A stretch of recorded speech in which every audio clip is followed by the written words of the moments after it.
आइए हम लोग फिजिक्स का चैप्टर नंबर 1 का किरण आरेखों की बनावट पढ़ते हैं।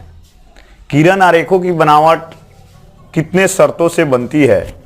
2 नंबर के लिए एग्जाम की दृष्टि से 2 नंबर का किरण आरेखों की बनावट आता है। 2 नंबर किरण आरेख खींचने के लिए आता है। देखिए, किरण आरेखों का 3 स्टेप होता है। उस 3 स्टेप को आप जान लीजिएगा तो किसी भी किरण का आप आरेख खींच सकते हैं। चलिए आइए देखिए, ये जो आपका हुआ पीसी जो है ये प्रधान अक्ष हुआ। ये क्या हुआ? प्रधान अक्ष हुआ। ये जो पी है यह पोल यानी ध्रुव हुआ। ये जो एफ है मुख्य फोकस हुआ। सी जो है वक्रता केंद्र हुआ। और ये आपका है एक गोलीय अवतल दर्पण। तो गोलीय अवतल दर्पण में जो किरण प्रधान अक्ष के, ये प्रधान अक्ष है, प्रधान अक्ष के समानांतर आपतित होती है, वे दर्पण पर पड़कर परावर्तन के बाद मुख्य फोकस से होकर गुजरती है। देखिए, ये ए बी एक प्रकाश किरण है। यहां से ए बी प्रकाश किसी प्रकाश स्रोत से चली। देखिए, यह आ रही है इधर से। ए बी जो है प्रकाश की किरण चली, यहां पर आई, दर्पण पर पड़ी और इस दर्पण पर पड़कर परावर्तित होकर यह मुख्य फोकस से होकर गुजर गई। तो देखिए, ये ए बी जो प्रकाश के किरण है ये पीसी प्रधान अक्ष के समानांतर आपतित होती है, यानी समानांतर आती है। ए बी जो किरण है प्रकाश की वह यह प्रधान अक्ष के समानांतर आपतित होती है, जो दर्पण पर पड़कर परावर्तन के बाद मुख्य फोकस से होकर गुजर जाती है। इस प्रकार किसी भी अवतल गोलीय दर्पण में जब प्रधान अक्ष के समानांतर कोई किरण आपतित होगी तो वह परावर्तन के बाद मुख्य फोकस से ही गुजरेगी, अदर कहीं से नहीं गुजरेगी। यह भी एक है शर्त है। चलिए 2 नंबर पर चलते हैं।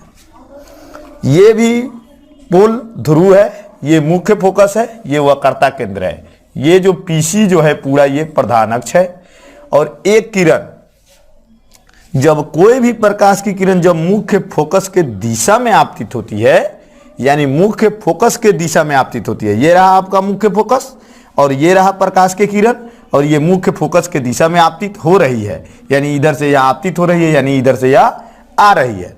तो मुख्य फोकस की दिशा में जब आपतित होती है तो ये इस दर्पण पर पड़ेगी और दर्पण से परावर्तन होने के बाद यह प्रधान अक्ष के समानांतर गुजरती है। यानी देखिए, यह प्रधान अक्ष के समानांतर लौट रही है, परावर्तित होकर इधर जा रही है।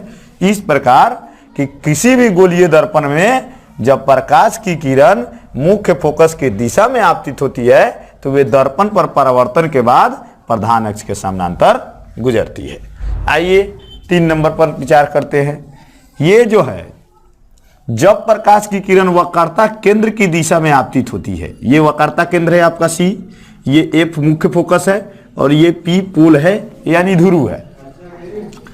तो कोई भी प्रकाश की किरण जब वक्रता केंद्र की दिशा में आपतित होती है, देखिए इधर से ही आ रही है, यह जो है इधर से इधर जा रही है और इधर से इधर आ रही है।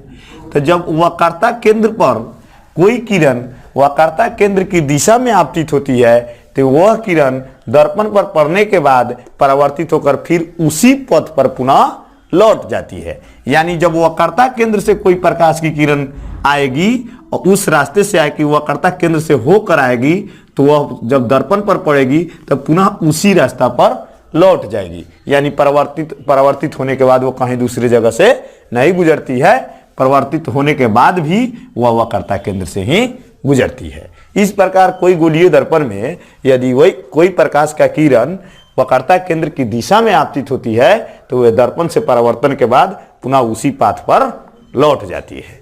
आप लोग ये तीनों किरण आरेखों की बनावट देखिए और इसे याद रखिएगा। इसके बाद कोई भी किरण आरेख आप खींच सकते हैं। बहुत अच्छा क्वेश्चन है जो एफ बराबर r/2 सिद्ध करना है, उसके बारे में हम लोग देखते हैं इसको किस टाइप से पूछा जा सकता है। देखिए, बोर्ड मॉडल है यह। सिद्ध करे कि गोलीय अवतल दर्पण की फोकस दूरी उसकी वक्रता त्रिज्या की आधी होती है। ऐसे भी पूछा जा सकता है कि सिद्ध कीजिए कि गोलीय अवतल दर्पण की फोकस दूरी उसकी वक्रता त्रिज्या की आधी होती है, या एफ बराबर r/2 होता है। तो चलिए इसे कैसे सिद्ध करते हैं। मान लिया कि एक्स वाई एक अवतल दर्पण है, ये एक्स है ये वाई है, और मान लिया ये एक्स वाई एक अवतल दर्पण है, ये जो है एक्स वाई एक अवतल दर्पण है। मान लिया कि एक्स वाई एक अवतल दर्पण है जिसमें प्रधान अक्ष पीसी के समानांतर एक किरण ए बी आपतित होती है। मान लिया कि एक्स वाई एक गोलीय अवतल दर्पण है जिसमें ये प्रधान अक्ष है, देखिए ये प्रधान अक्ष पीसी है, इसके समानांतर ये ए बी किरण आपतित होती है। इसके समानांतर प्रधान अक्ष के समानांतर क्या हो रहा है, आपतित हो रहा है, यानी इधर से आ रहा है। मान लिया कि एक्स वाई एक गोलीय अवतल दर्पण है जिसमें प्रधान अक्ष पीसी के समानांतर एक किरण ए बी आपतित होती है।